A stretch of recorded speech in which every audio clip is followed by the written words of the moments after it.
We're here to pick up the pieces. This is Warriors Wrap-Up on 95.7 The Game. The Golden State Warriors make it 2 in a row. Victory over the Minnesota Timberwolves earlier in the week. And then the win tonight, albeit against the worst team in the NBA. But if you're the Golden State Warriors right now, you're just looking to stack victories. And that's exactly what they did tonight. Although it was not all that easy, but the Warriors do come away with a 122-114 win as Andrew Wiggins with a season-high 31 points, much more on Wiggins' big game.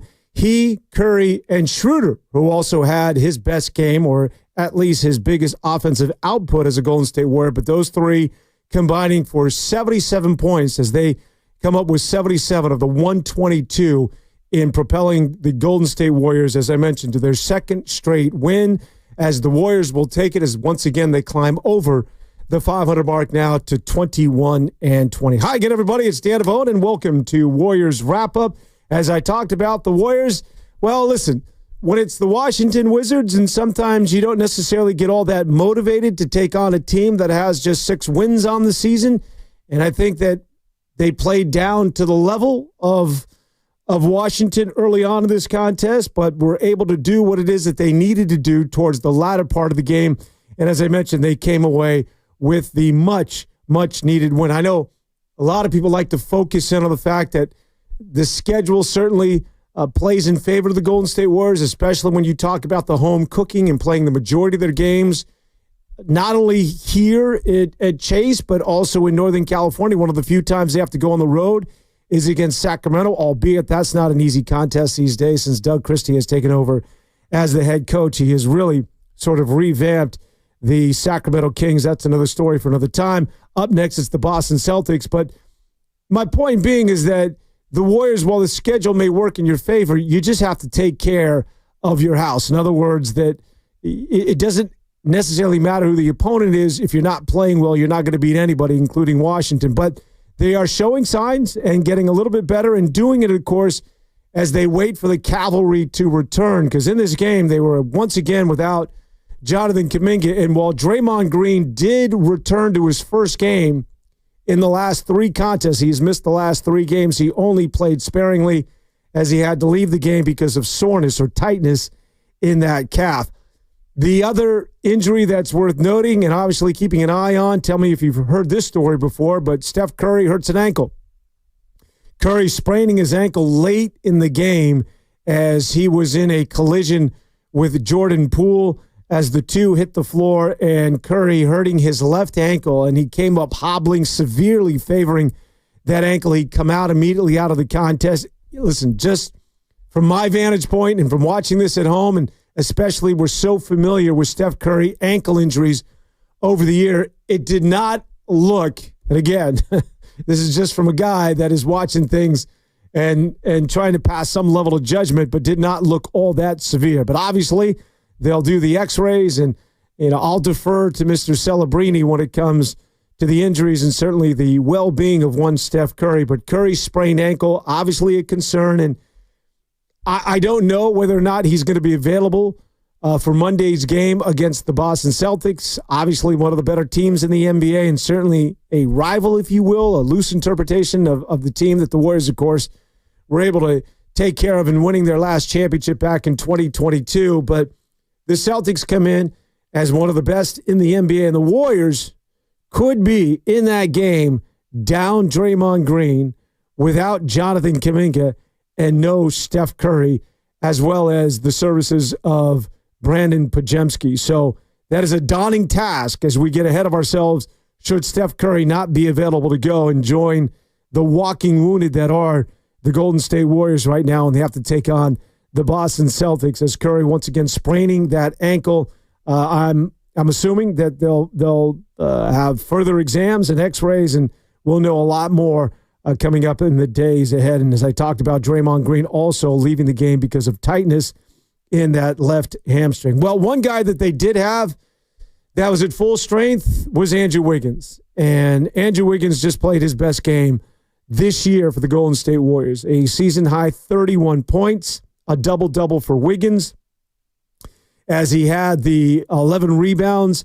He was just absolutely gigantic, not only doing it on the offensive end, but the block shots, the rebounding, and he was the guy. I mean, he looked like the Andrew Wiggins of old. He looked like the guy that was, coming out of the University of Kansas as the number 1 overall, as being the big man on campus. And he played like it tonight. Now, we've fallen for this in the past, and just when you're ready to buy in on Andrew Wiggins and hoping that he can be this guy night in and night out and be the number 2 to Steph Curry, and with Steph not playing in back-to-back games and soon to be 37 years of age, you would even like to see Wiggins take over that mantle. But we've been down this road before, and I think we can all agree at this point that while we enjoy what it is Wiggins was able to do tonight, I don't know that it's an accurate barometer to say that this is who Wiggins is going to be going forward. Wiggins just has a tendency to be good at times, and listen, he's been able to string together consecutive games where he's been over 20 points, and tonight, once again, with 31, that being the season high. But just looking at it for a night, it was huge. Just when you needed Wiggins, and Wiggins understands it. With Jonathan Kuminga out, no Draymond Green, and it's only you and Steph. Wiggins did what it is that he had to do. You just would like to see more of that, whether it's desperation or more of that sort of inner strength or the ability just to take over games and be that guy as far as a go-to and giving you big numbers and just dominating on both ends of the floor. I talked about this at the beginning of the show, the pregame show, that he could be the breakout star tonight, and certainly he was with the 31 points and 11 rebounds, and that only told half the story, as the Warriors not only get it from Wiggins, Steph Curry combined with 26 points, but as I mentioned, Dennis Schröder, who's been showing signs that he's ready to be the Dennis Schröder that we witnessed in the early part of the season when he was so good with Brooklyn. One of the reasons why Steve Kerr and company pulled the trigger on that trade is because Schröder was so effective in destroying the Warriors in matchups earlier this year and had been playing so well, as I mentioned, in an opposing uniform with Brooklyn, but had not been that guy. But you knew that eventually, that worm was going to turn, and he is, he's showing some positive indications that he's ready to be someone that they can count upon as far as giving you a mid-range, giving you some threes. And he's always been able to create on his own offensively, but that's exactly what they need, especially if Steph Curry is going to be out for any length of time with an injury, joining Jonathan Kuminga, and we still are unsure of the status of one Draymond Green. So Schröder tonight with his Warrior high in points. He had 20 points in some 32 minutes. The Golden State Warriors, by the way, with the Wiggins 31 points and Steph Curry with the 26, Schröder with 20, Moses Moody, who had a good game as well, had 13, Looney with 10 points. So that's 6 players in double digits. And that is just, it's ideal. That is exactly how the Warriors feel as though that they can win games with the strength in numbers and not having to rely exclusively on Steph Curry having an MVP type evening, but distributing that wealth. And they did it tonight with numerous guys in double digits and led once again by Andrew Wiggins. Well, when we talk about their opponent tonight, it was the Washington Wizards, and listen, it's a game you expect to win, but for the Warriors, they're so few and far between, you'll take it. And it was sluggish. It was not pretty at times.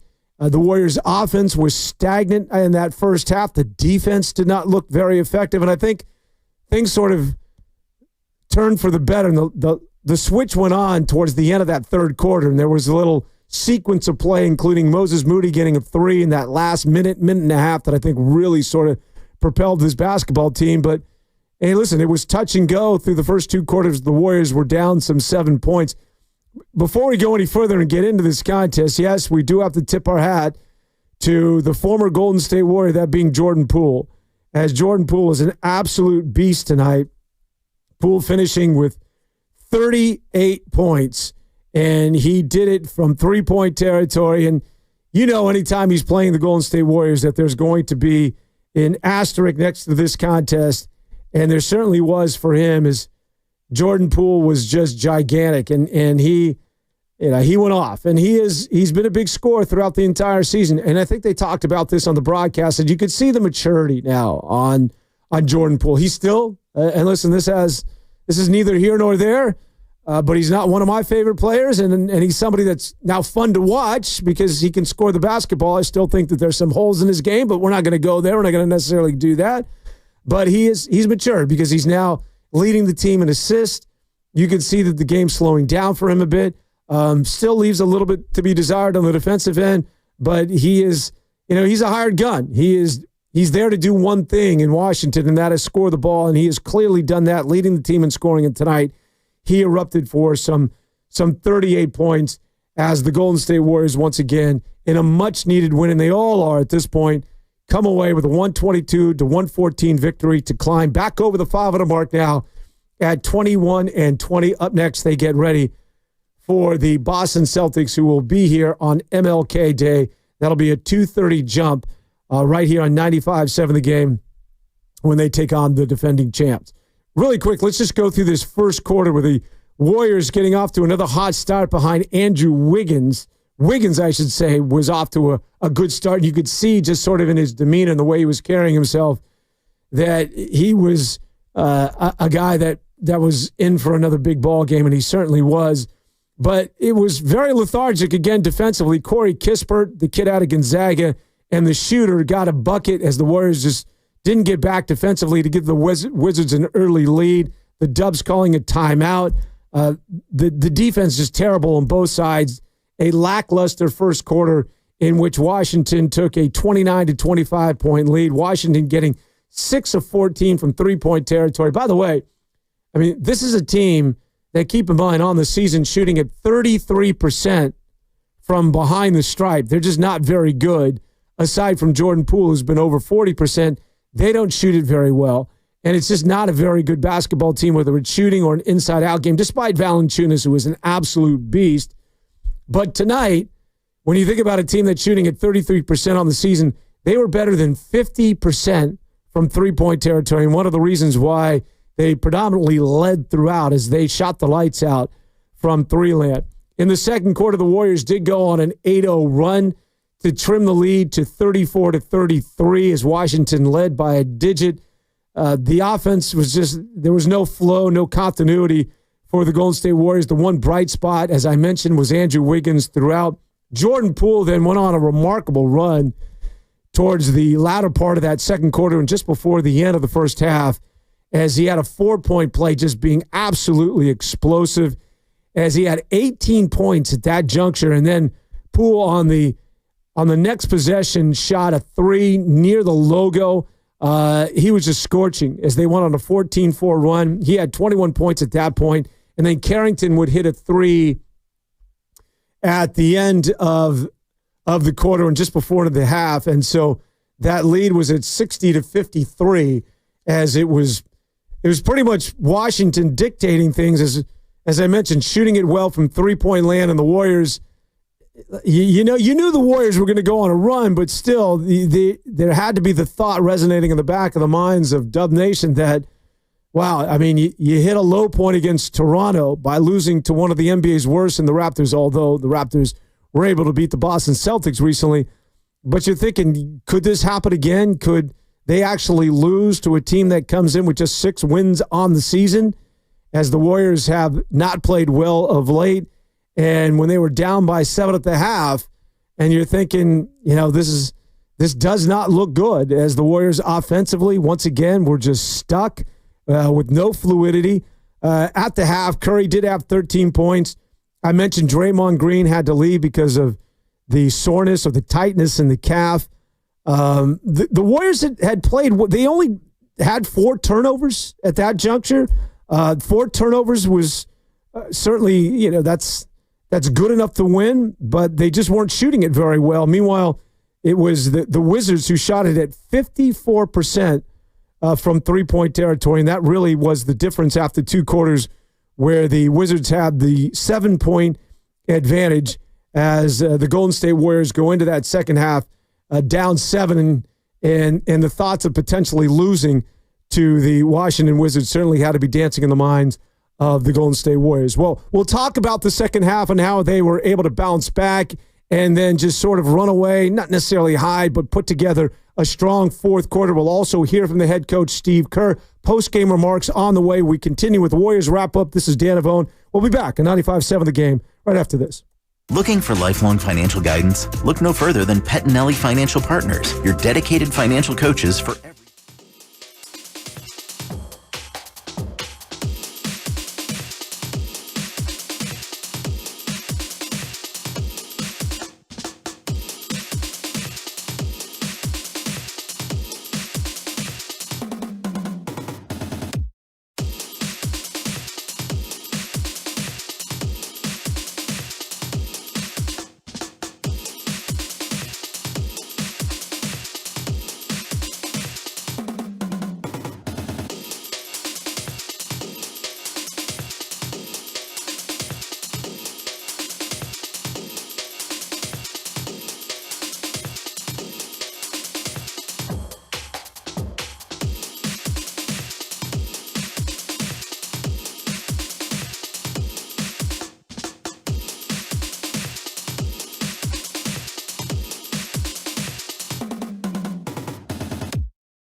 Crossover, step back, it's a 3-ball, and it's money in the bank for Andrew Wiggins.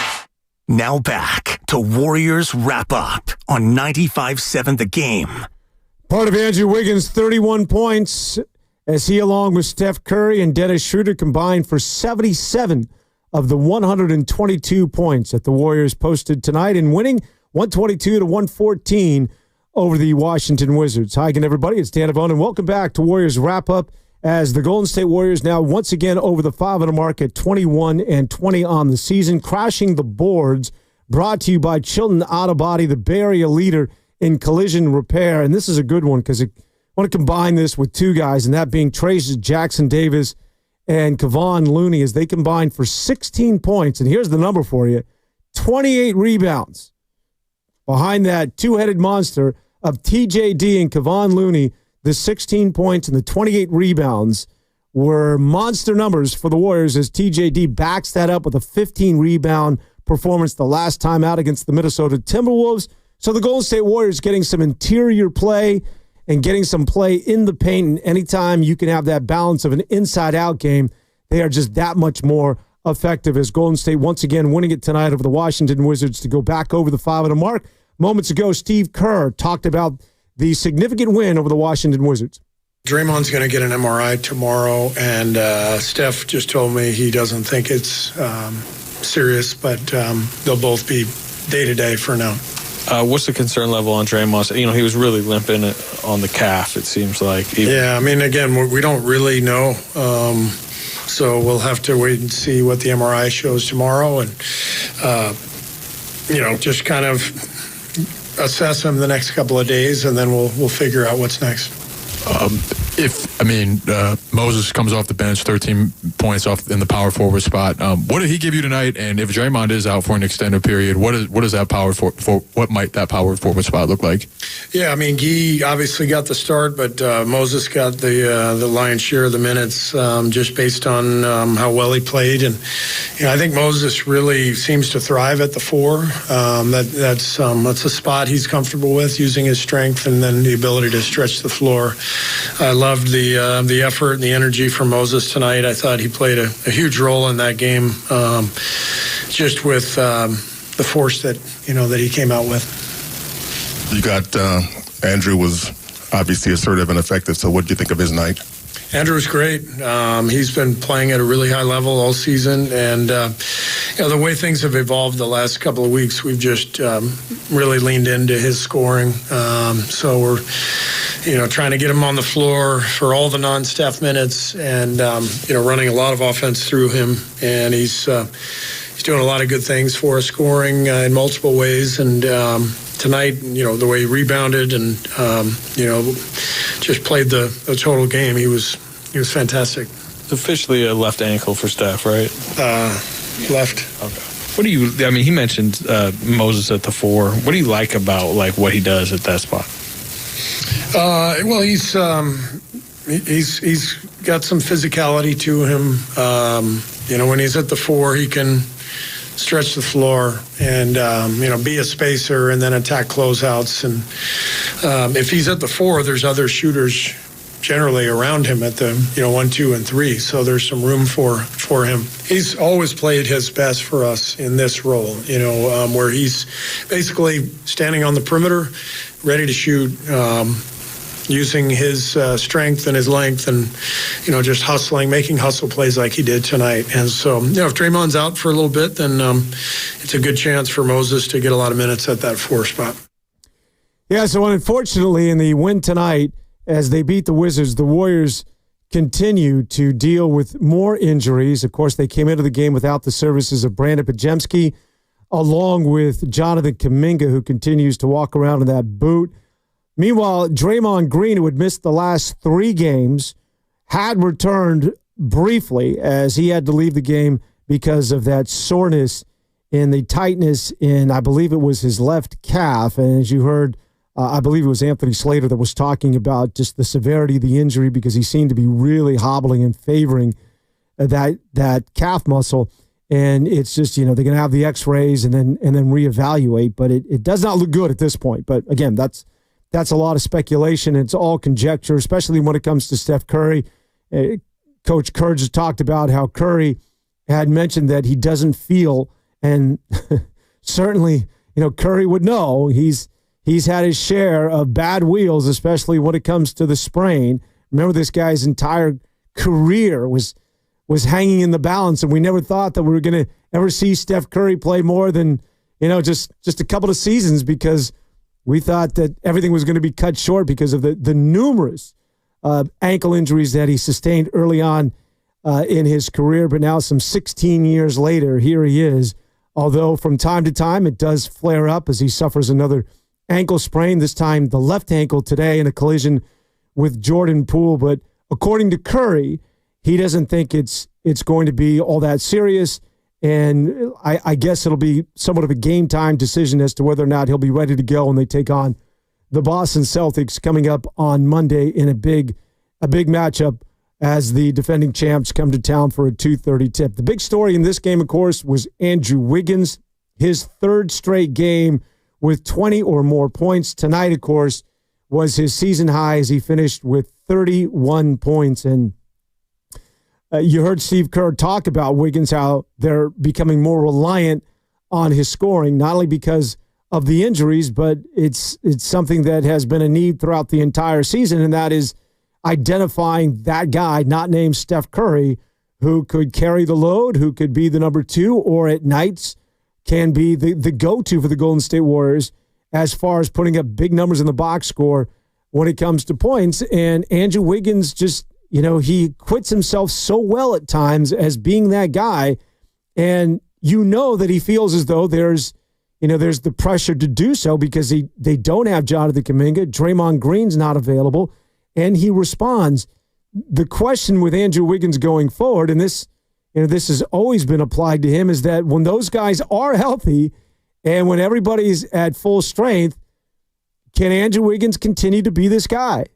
And the issue with Andrew Wiggins is that he just has a tendency to disappear. And at times last year was physically, and of course we know that he was dealing with personal issues, but we know that he can also disappear while being there physically, is that he crawls into a hole. And you'd like to see more of this Andrew Wiggins, is what it is that we've seen over the last couple of games that coincidentally has coincided with the injury and the availability of one Jonathan Kuminga. So when everybody's at full strength, you just want to see Andrew Wiggins continue to be a guy that feels as though he is a number one, or just take over and have the same sort of swagger. You can just see it in his body language that he's a completely different guy. But you'll take it for tonight as once again Wiggins with another big performance. Steve Kerr also talked about the performance of one Moses Moody, as Moody, who seems to really sort of relish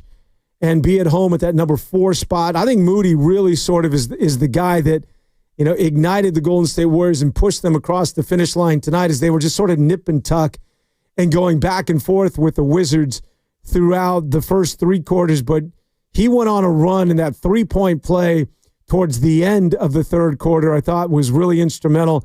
And he was also big, not only shooting threes, but got to the bucket and challenged the young rookie Alex Sarr with a strong move, and then flexed on the young man. Not something that you see frequently from the usually sort of reserved Moses Moody, but Moody was much more vocal and again a much more comfortable basketball player tonight, and somebody that they could rely on. And as Steve Kerr alluded to, that he can be a different player when he's at that 4 spot, and he's going to get an opportunity.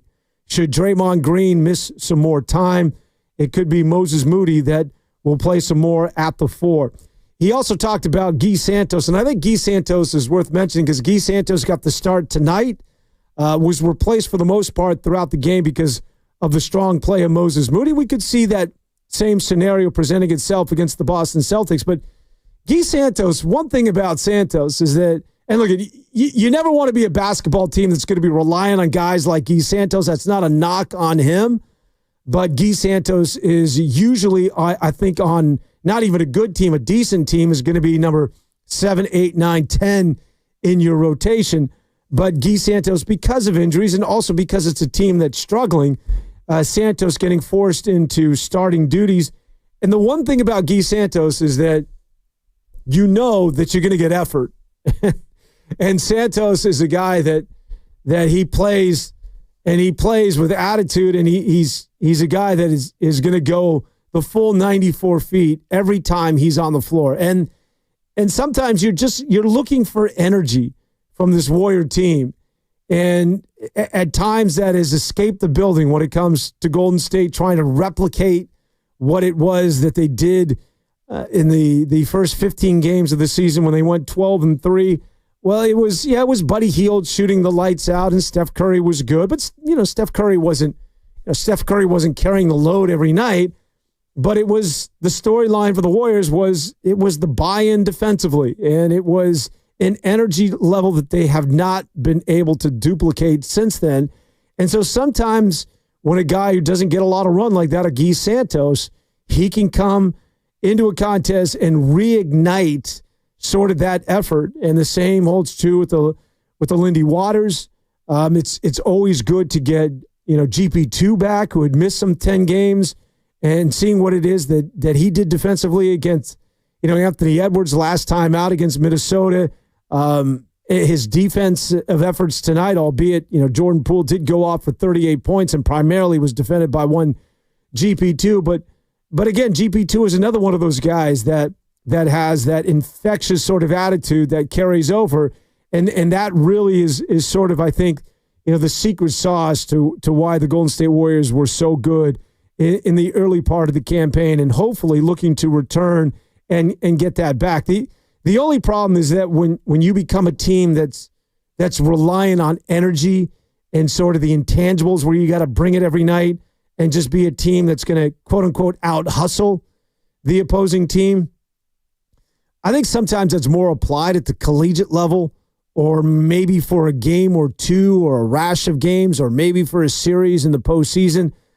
But if that's going to be your MO, if that's going to be your identity as far as winning games, and that's what you're going to hang your hat on if you're going to be a good team in the NBA, that's just a really, really, that's really a difficult thing to do. It's very challenging. Why? Well, because the NBA, unlike that of college basketball, when you're talking about 82 games and you're talking about the battle of attrition, the good teams will win on nights when they're not firing on all cylinders.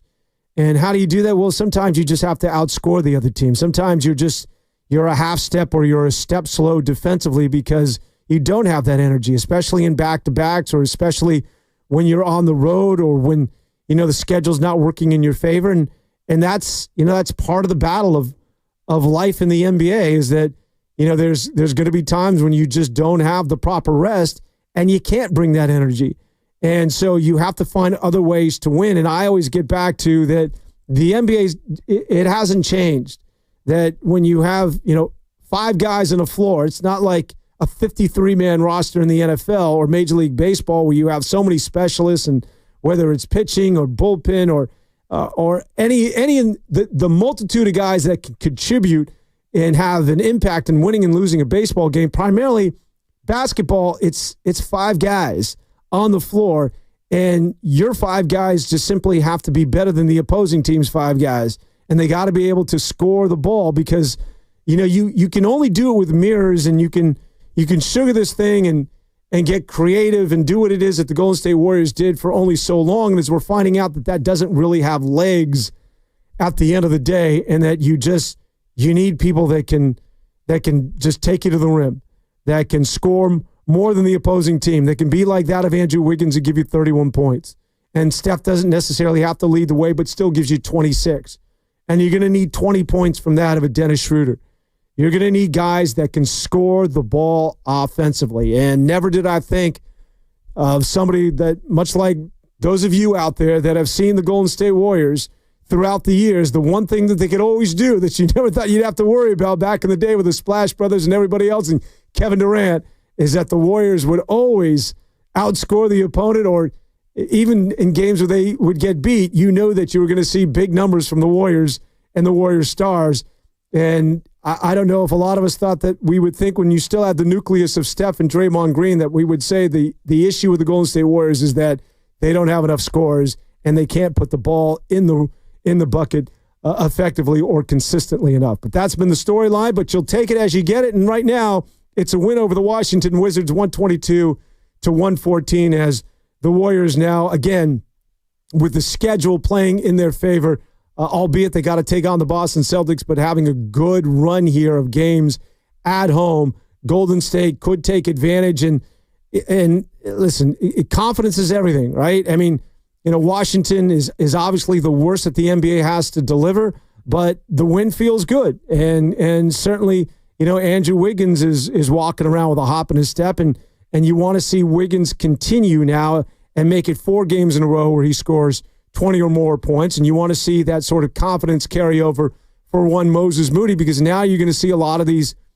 guys have been relegated to the bench. And when it comes to Moses Moody, not a shot at Steve Kerr, but who the hell knows when it is that he's going to get any sort of consistent run. But right now, you need him. And Moses Moody has been able to respond as he comes up big tonight, one of 6 players that's able to get into double digits. Again, just to get back to sort of that interior play of the Warriors, because what often happens when the Warriors are trying to shoot themselves back into games, whether it's Buddy Hield or it's Steph and company, they're reliant on the 3. But the ability to score in the paint tonight, I think, was significant. And a lot of that was due in large part to Andrew Wiggins, who not only was shooting threes, but also was able to get to the rim and was able to put pressure on the defense. And speaking of interior play, the two-headed monster, that center of both Kevon Looney and Trace Jackson-Davis, who split equal minutes tonight, combining with 16 points and 28 rebounds, I think was big as well, as they had to do battle with one of the true beast in the NFL, that being Mr. Valanciunas, who is he is short on a guy that is not necessarily what I would call the most I wouldn't say skillful, but not somebody that's very fluid, I guess, or he's not very elegant the way he plays. He is the pure definition of bullish in terms of the way he gets his points. But the one thing that the Warriors were able to exploit is that he has a hard time of getting out on the perimeter, and the Warriors were able to take advantage of that tonight, as Golden State getting good interior play, good rebounding, and good interior play from Andrew Wiggins and company, as that pretty much was the difference, as the Golden State Warriors are able to once again hang on and win. It wasn't easy. This is not one that you're going to frame and look at for years to come, because the Golden State Warriors were down by 7, down by 10 at one point, and eventually would take a 10-point lead. All this against a team that had just won 6 games on the season. But keep in mind, the Phoenix Suns also had struggled against the Washington Wizards last time out. So the Warriors will take wins any way they can get it, as the Wizards beginning a 5-game road trip. Meanwhile, the Golden State Warriors make it 2 in a row. 21-20 is the record now. Up next, they take on the Boston Celtics. And, of course, we will see you with the Warriors live, and then the call, and then afterwards, Grant, you got that game? Yeah, Mark Grandy will be on board with the Warriors live, and then, of course, Warriors wrap-up following the Warriors and the Boston Celtics. And, of course, we got a full slate for you coming up with the Morning Roast, all beginning on Monday. Until then, this is Dan Avone saying enjoy the rest of the evening, and we'll see you back here on 95.7 The Game. Safe travel in the new year starts at Valvoline Instant Oil Change. Your 15-minute drive